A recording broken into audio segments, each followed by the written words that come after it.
Assalamualaikum. Bersabda Rasulullah sallallahu alaihi wasallam, "Iza sarratka hasanatuka wa sa'atka sayyi'atuka fa anta mu'min." Apabila perbuatanmu yang baik menyebabkan engkau bahagia, apabila perbuatanmu yang baik menyebabkan engkau gembira, dan perbuatanmu yang jahat menyebabkan engkau jadi susah, itulah tanda bahwa di hatimu masih ada iman. Artinya, belum tentu orang yang berbuat baik merasa bahagia dengan kebaikan yang dikerjakannya. Dan tidak selamanya orang yang berbuat jahat sanggup menyesali perbuatan jahatnya. Oleh karenanya, apabila iman masih ada, apabila hati masih hidup, perbuatan yang baik menyebabkan orang gembira, perbuatan yang jahat menyebabkan orang susah dan gelisah hatinya. Ini mengandung pelajaran. Sekali kita berbuat baik, jangan sekali-kali menyesali kebaikan itu. Sebaliknya, satu kali kita melakukan kesalahan, hendaknya selalu menyesalinya. Kadang-kadang dalam kehidupan, karena orang tempat kita berbuat baik itu rupanya membalas air susu dengan air tuba, kita lalu menyesali kebaikan. Lahirlah kata-kata, "Nyesal saya nolong dia." Ibarat pepatah katanya, nolong anjing kejepit. Waktu kejepit setengah mati kita tolongin, begitu selesai dia dari kejepitnya malah kita digigitnya. Saudara hadirin yang saya muliakan, dalam kehidupan sehari-hari barangkali ini kena filsafat yang disebut dorong mobil mogok. Ketika mobil mogok setengah mati kita dorong, begitu mesin hidup ditinggalkannya kita di belakang. Sesungguhnya perbuatan kita yang baik tidak harus disesali. Karena disesali atau tidak, toh perbuatan itu sudah kita lakukan. Dan penyesalan atas segala kebaikan hanya akan mengurangi nilai pahala kebaikan itu sendiri. Berbahagialah apabila berbuat baik, walaupun orang yang kita melakukan kebaikan membalasnya dengan kejahatan. Menyesalah apabila berbuat kesalahan, apabila melakukan dosa, karena itu pertanda nilai iman yang masih hidup dalam jiwa kita. Saudara-saudara kaum muslimin yang berbahagia, jadi sungguh pun pahala dan dosa sesuatu yang abstrak, efeknya jelas dia mendatangkan kebahagiaan atau membawa kepada kegelisahan batin di dalam kehidupan manusia. Orang di zaman materialis kurang terangsang berbuat pahala dan terdorong melakukan dosa. Kenapa? Karena pahala tidak kelihatan, dosa tidak nampak. Kalau pahala kelihatan, barangkali nggak kuat kita mikul pahala. Kalau dosa benjol, umpama tiap bikin dosa palanya benjol, barangkali sudah nggak karu-karuan kepala kita. Baik pahala, baik dosa, sesuatu yang tidak nampak oleh pandangan mata zahir, tapi yang punya efek dalam kehidupan ini. Orang yang banyak pahalanya dengan orang yang banyak dosanya, kalau dia berjalan barangkali sulit kita membedakan. Tapi efeknya dalam kehidupan ini jelas adanya. Sesuatu yang bernama pahala kita perlukan, karena hidup tidak berhenti hingga di sini. Sesuatu yang bernama dosa harus kita hindarkan, karena ada kelanjutan sesudah hidup yang sekarang ini. Kehidupan dari satu pertanggungan jawab.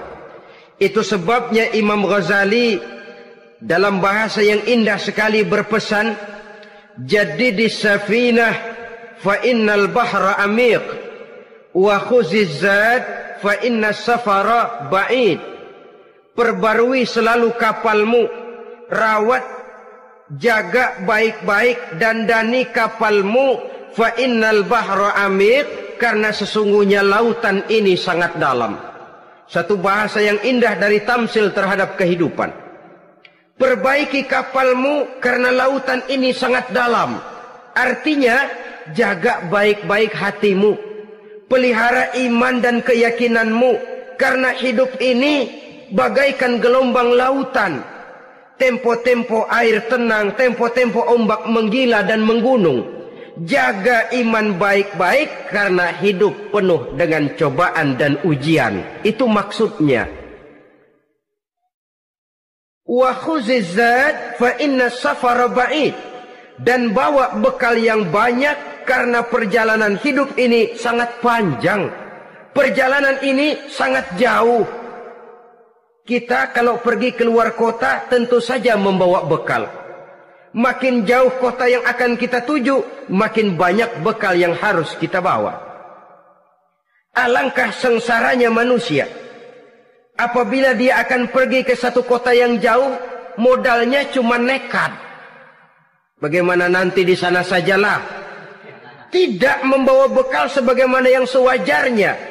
Hal yang semacam ini senangnya sih belum tentu, keblangsak dan susahnya sudah kebayang. Itu dalam kehidupan di dunia ini. Bagaimana kalau sudah bicara tentang kehidupan yang akan datang? Karena sesungguhnya hidup ini merupakan satu perjalanan yang sangat panjang. Sejak kita tinggal di alam arwah, pada saat jasad belum lagi diciptakan Allah, ruh sudah diciptakannya lebih dahulu. Sampai kemudian kita pindah ke alam rahim, alam kandungan ibu, untuk kemudian berpindah kepada kehidupan dunia. Dari dunia ini kita pindah ke alam barzakh. Di sana tinggal kita 100 tahun mungkin, 100.000 tahun mungkin, 1 juta tahun mungkin, menunggu saat datangnya kiamat. Lalu dari alam barzakh pindah kita ke alam akhirat, satu perjalanan yang sangat panjang. Alangkah malangnya, alangkah sengsaranya jika tahu kita begitu panjangnya perjalanan hidup ini, tidak ada bekal yang kita bawa. Artinya kesengsaraan, kesulitan yang bertali-tali sudah jelas akan menimpa kita. Kalau pergi kita keluar kota membawa bekal uang, membawa bekal makanan, apa bekal yang mesti kita bawa? Apabila kita kembali ke alam barzakh, kembali ke alam kubur, berkumpul di padang mahsyar di akhirat nanti, nasi yang mau kita bawa, uang yang mau kita bawa, tentu tidak lagi. Karena kehidupan materialis selesai di atas liang lahat. Bila masuk kita ke liang lahat, disitulah pahala dan dosa memegang peranan yang sangat penting. Maka pada pertemuan malam ini kita akan bicara tentang pahala dan dosa itu. Saudara-saudara kaum muslimin rahimakumullah, yang dinamakan pahala, kata Imam Ali Al-Jurjani dalam kitab At-Ta'rifatnya, ma yastahiqqu bihi rahmatu wal maghfiratu minallahi ta'ala, sesuatu yang pelaksananya berhak untuk mendapat rahmah dan ampunan dari Allah. Dengan kata lain, nilai pahala adalah akibat dari perbuatan-perbuatan di dalam melaksanakan perintah dan anjuran yang ada di dalam kehidupan agama. Apabila perintah dan anjuran kita laksanakan, nilai pahala itu lalu datang. Nah, nilai pahala dalam Islam, menurut konsepsi Quran, Allah menjelaskan, man jaa bil hasanati falahu asyru amsalihha. Barang siapa yang datang membawa satu kebajikan, barang siapa yang melaksanakan satu kebaikan, maka dia akan mendapat balasan 10 kali dari kebaikan yang dikerjakannya. 10 kali ini pun masih dilipat gandakan dengan 7. 7 ini pun masih dikalikan 100. Dan itu pun masih ditambah dengan pernyataan, wallahu yudha'ifu liman yasha. Allah masih akan melipat gandakan perbuatan baik seseorang yang dikehendakinya. Itulah nikmatnya dalam Islam. Tetapi sebaliknya, wa man jaa'a bisayyi'ati fala yujza illa mislaha. Barang siapa yang melakukan satu kejahatan, dia tidak akan mendapat balasan kecuali sesuai dengan kejahatan yang dikerjakannya. Alangkah rahman dan rahimnya Allah. Orang yang berbuat baik dibalas 10, dikali 7, dikali 100, masih dilipat gandakan pula. Tapi orang yang berbuat jahat tidak akan mendapat balasan kecuali sesuai dengan kejahatan yang dikerjakannya. Ini kan beda dengan sifat kita manusia. Kita ini kadang-kadang kalau dijitak membalasnya mukul. Tapi kalau orang berbuat baik kepada kita, kita enggan untuk berbuat baik kepada orang tadi. Allah tidak mengajarkan begitu. Satu kebaikan berbalas 10. Satu kejahatan berbalas dengan satu kejahatan. Maha Rahman dan Rahim Allah. Bahkan dalam Islam, niat berbuat baik saja mendapat pahala. Sedangkan niat berbuat jahat belum ditulis merupakan satu dosa sampai kejahatan itu dikerjakan oleh orang yang niat tadi. Umpamanya, saudara niat, nanti malam giliran pengajian saya mau hadir di majelis taklim. Pas datang waktu malam, hujan turun sangat lebat. Saudara berhalangan datang ke majelis taklim, saudara sudah mendapat pahala niat. Tapi saudara niat, nanti malam kalau turun hujan, saya mau bongkar rumahnya si fulan, saya mau curi seluruh harta bendanya. Ternyata malam saudara tidak mengerjakan perbuatan itu belum ditulis dosa sampai perbuatan itu benar-benar dikerjakan. Tapi lalu jangan macam-macam, kalau begitu niat aja yang baik biar nggak usah dikerjain. Niat aja pengen ngaji walaupun tidak ada niatan untuk ngaji. Allah lebih tahu tentang apa yang terdetik di dalam hati sanubari kita. Itulah sebabnya sangat dianjurkan orang untuk melakukan segala macam kebajikan. Dan dianjurkan orang menjauhkan segala macam bentuk kejahatan. Karena dia akan berefek melahirkan dosa dan pahala. Dosa dan pahala itulah alat untuk memperoleh kebahagiaan di alam kubur, di padang mahsyar, sampai di akhirat nanti. Di dunia ini mungkin segalanya bisa kita beli dengan yang namanya uang. Keamanan kita bisa menyewa petugas untuk menjaga rumah kita. Kendaraan yang mewah bisa kita beli. Udara yang sejuk bisa kita ciptakan. Siapa banyak uang, dia raja. Mungkin itu di dunia.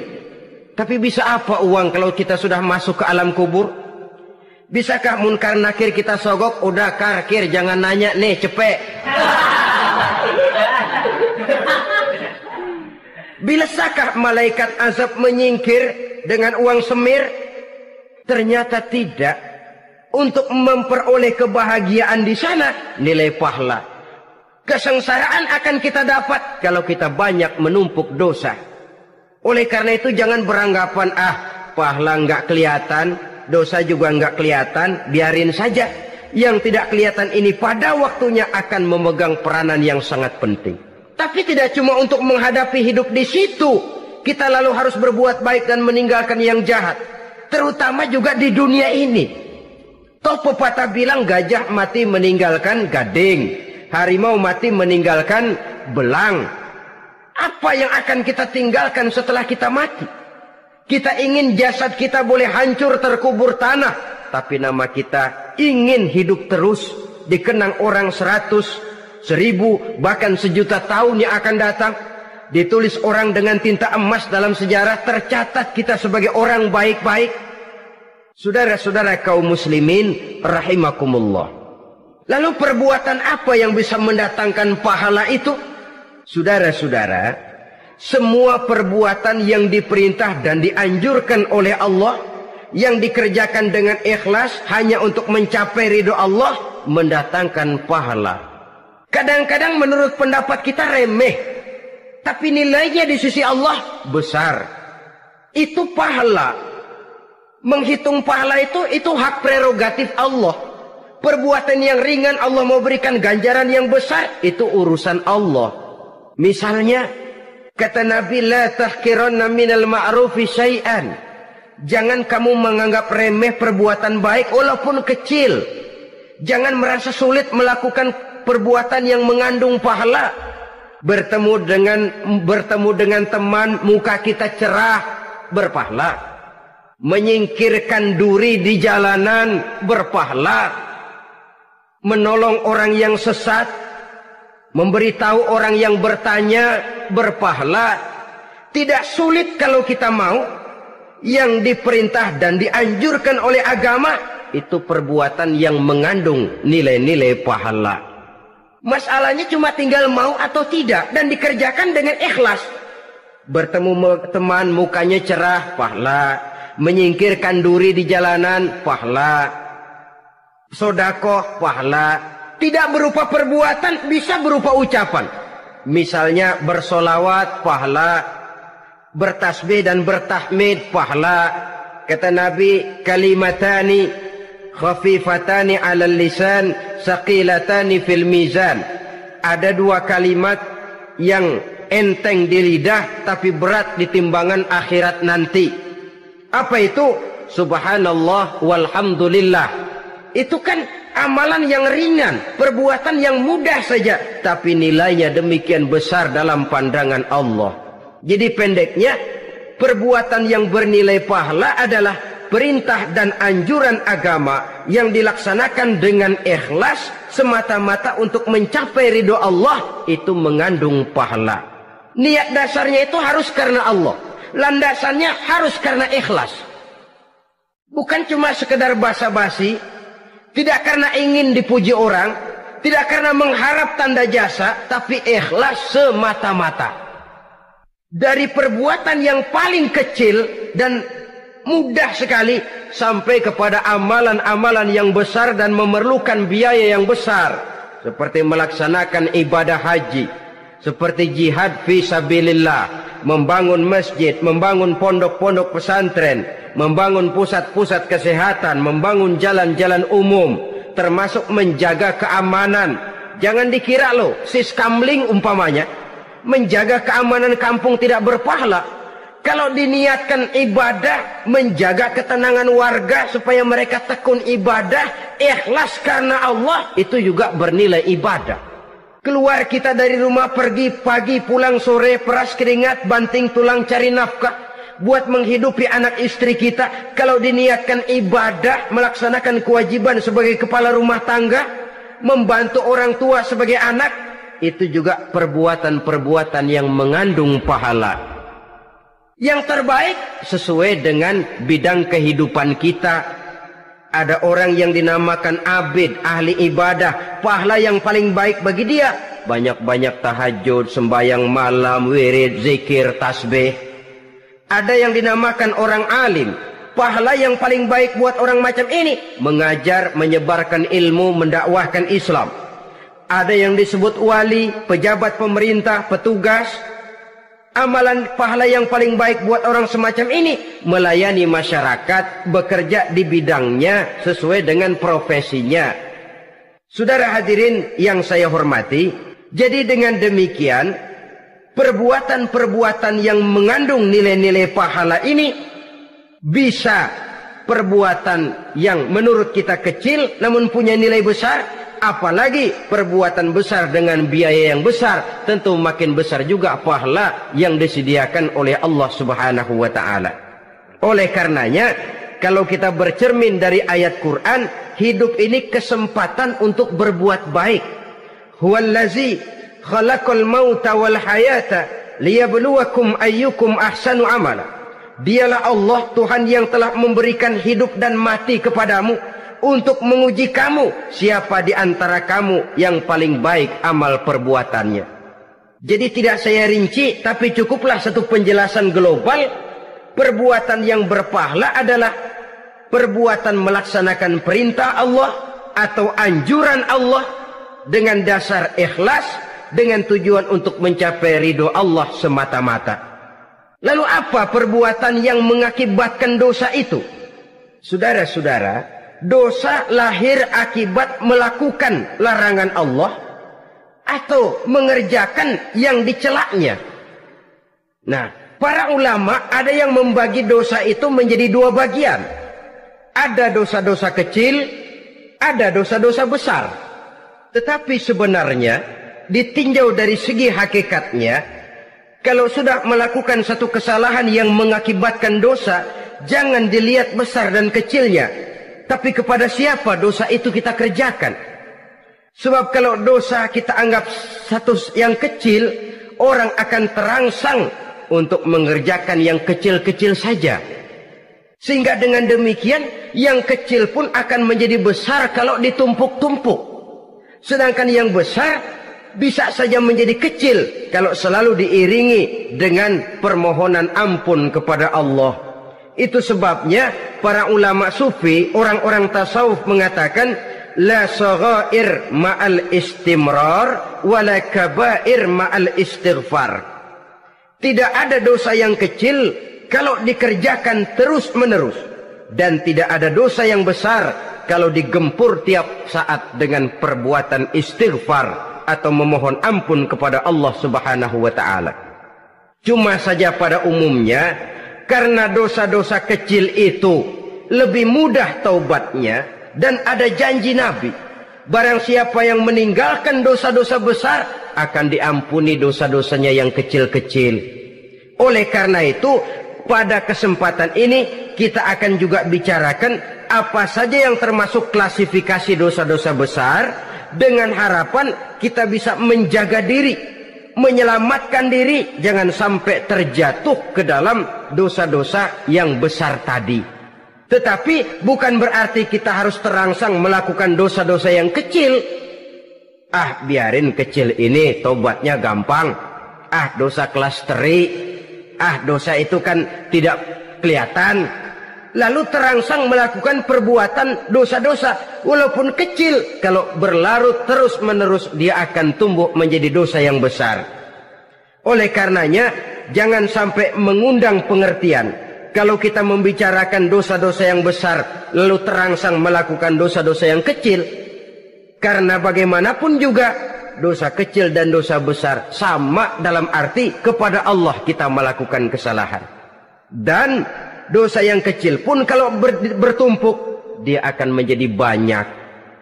Saudara-saudara kaum muslimin rahimakumullah, ada beberapa jenis dosa-dosa besar. Jenis yang pertama, asyirku billah, syirik atau menyekutukan Allah.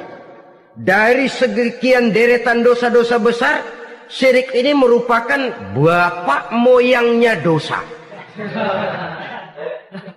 Dedengkotnya dosa itu syirik, menyekutukan Allah. Bahkan dosa yang lain Allah masih mau mengampuni, tapi kalau sudah syirik, menyekutukan Allah, itu sudah satu dosa yang tidak berampun sama sekali. Oleh karena itu tepat pesan Imam Ghazali tadi, jadi di safinah fa innal bahra amik, jaga iman, pelihara akidah, dandani kapal, karena hidup ini gelombang lautan sangat dalam, hidup banyak cobaan.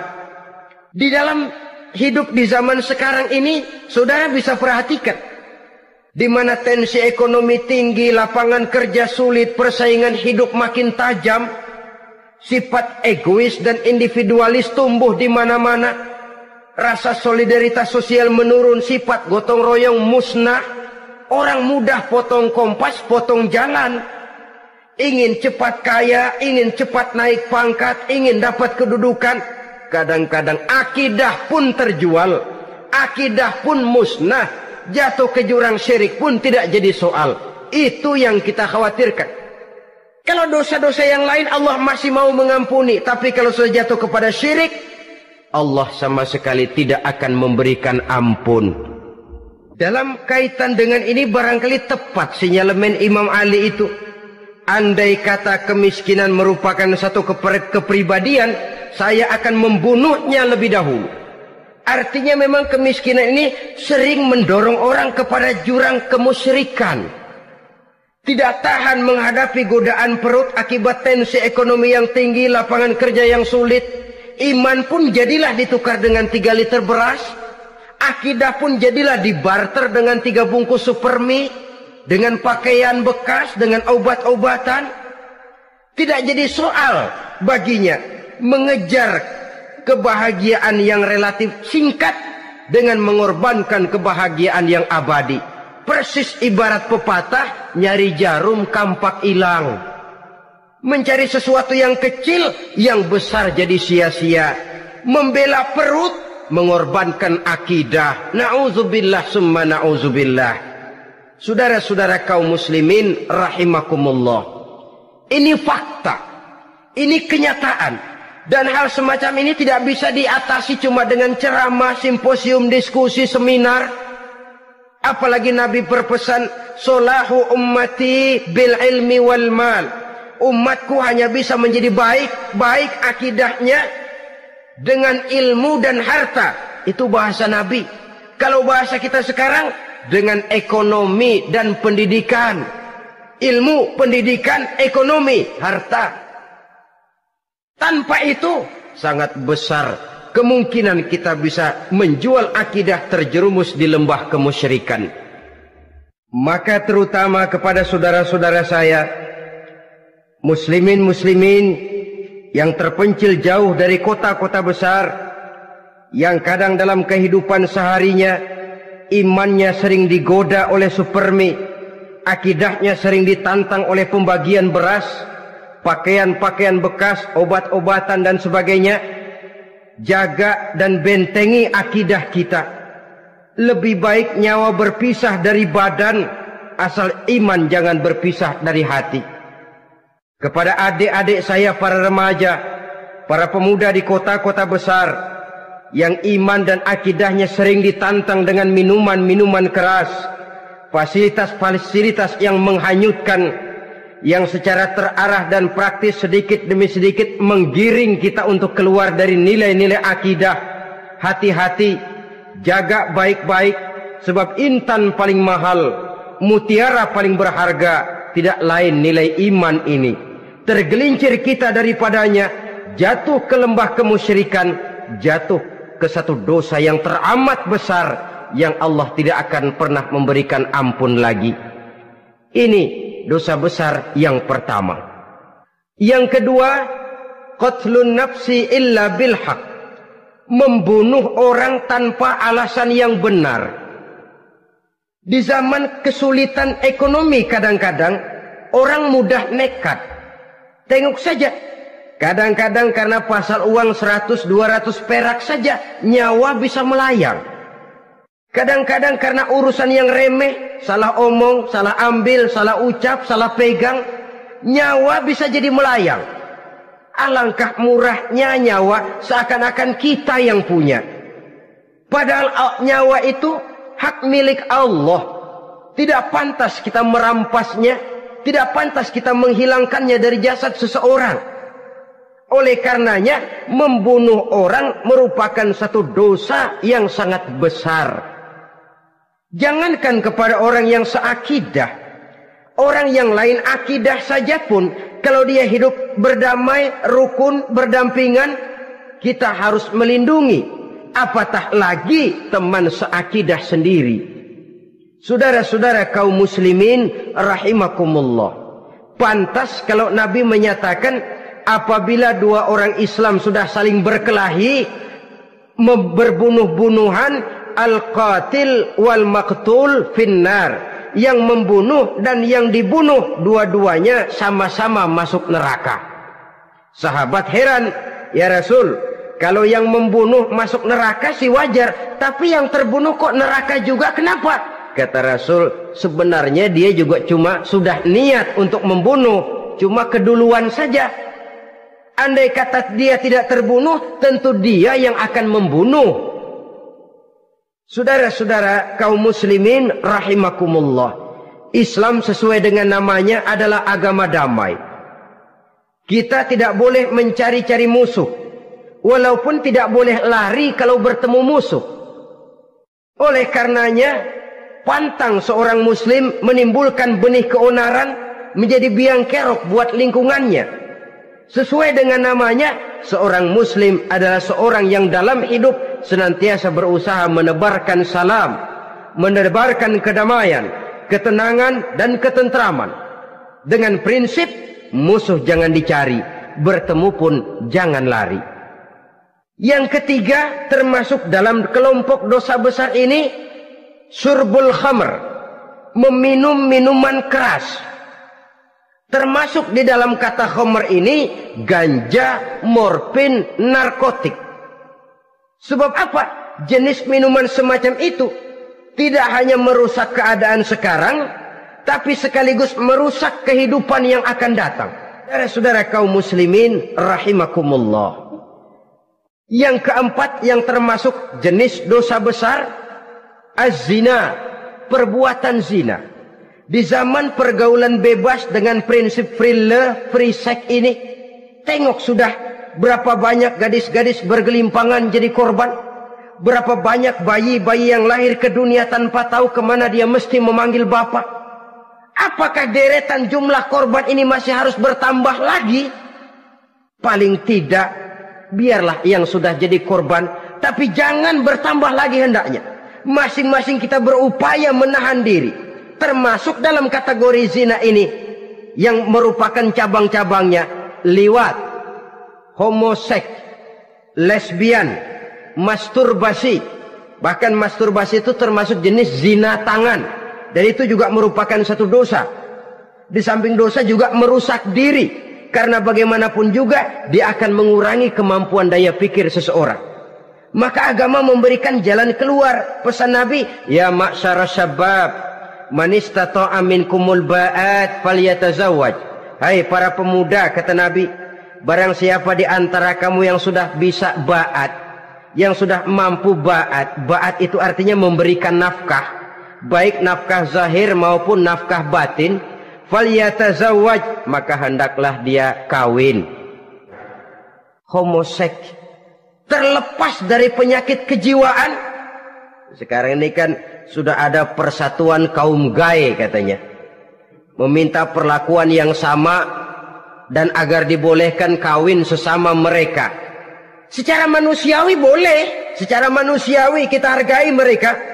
Tapi dari kacamata agama, ini jelas merupakan penyimpangan. Dan penyimpangan merupakan suatu dosa, terlepas dari pertimbangan manusiawi. Jangan karena terlalu memperturutkan suara manusiawi, lalu kita mengesampingkan agama. Termasuk lesbian, wadon karo wadon. Kalau homo itu kan lanang karo lanang katanya. Saudara-saudara kaum muslimin rahimakumullah, ini bukan penyakit baru. Liwat, homoseks sudah dikenal dari zamannya Nabi Lut, laki dengan laki. Lesbian dari zaman istrinya Nabi Lut. Terlepas dari penyakit kejiwaan, dari segi agama ini merupakan penyimpangan dan merupakan dosa yang besar. Yang kelima yang termasuk jajaran dosa kelas kakap, qazful mu'minina wal mu'minat, menuduh orang mukmin yang baik-baik, laki atau perempuan, melakukan perbuatan zina sehingga hancur namanya di masyarakat. Ini merupakan satu perbuatan dosa yang sangat besar dan sangat dimurkai oleh Allah. Saudara-saudara kaum muslimin rahimakumullah, oleh sebab itu ditentang masalah ini, kalau memang tidak ada saksi, jangan sembarang kita enteng lidah menuduh orang lain berbuat zina, menuduh orang lain berbuat serong. Dosanya kelewat besar di dalam kehidupan. Karena apa? Mencari harga diri itu berat, memelihara kehormatan diri jauh lebih berat. Satu kali orang dihancurkan namanya di masyarakat, dia akan terisolir jadinya. Oleh karenanya berlindung kita kepada Allah, jangan sampailah dihinggapi oleh sifat ini. Karena sentimen kita kepada seseorang, karena hasad kita kepada seseorang, tidak senang melihat orang lain lebih maju, lalu lidah ini seenaknya saja mengucapkan kata, padahal sanksi dan resikonya sangat besar. Yang kita tuduh barangkali mendapat pahala dari Allah, kita sendiri yang menuduh tanpa saksi, tanpa alasan yang benar, mendapat dosa yang sangat besar. Yang keenam, al-'aqu bil walidain, durhaka kepada ibu bapak. Seorang anak, bagaimanapun banyak nilai ibadahnya, banyak kebaikan di masyarakat, menyandang berbagai macam gelar, pangkat dan jabatannya tinggi, tapi kalau sudah durhaka kepada kedua orang tuanya, alamat hidup tidak lagi membawa keberkahan. Dan itu dosa yang sangat besar. Sampai Nabi sabdakan, ridho Allah ada di dalam keridhaan ibu bapak, murka Allah pun ada di dalam kemurkaan ibu dan bapak. Walaupun belum tentu setiap kita orang tua, tapi yang jelas setiap kita adalah anak. Dan setiap anak punya ibu dan bapak. Jangan sampai kacang lupa kepada kulitnya. Saudara-saudara kaum muslimin rahimakumullah.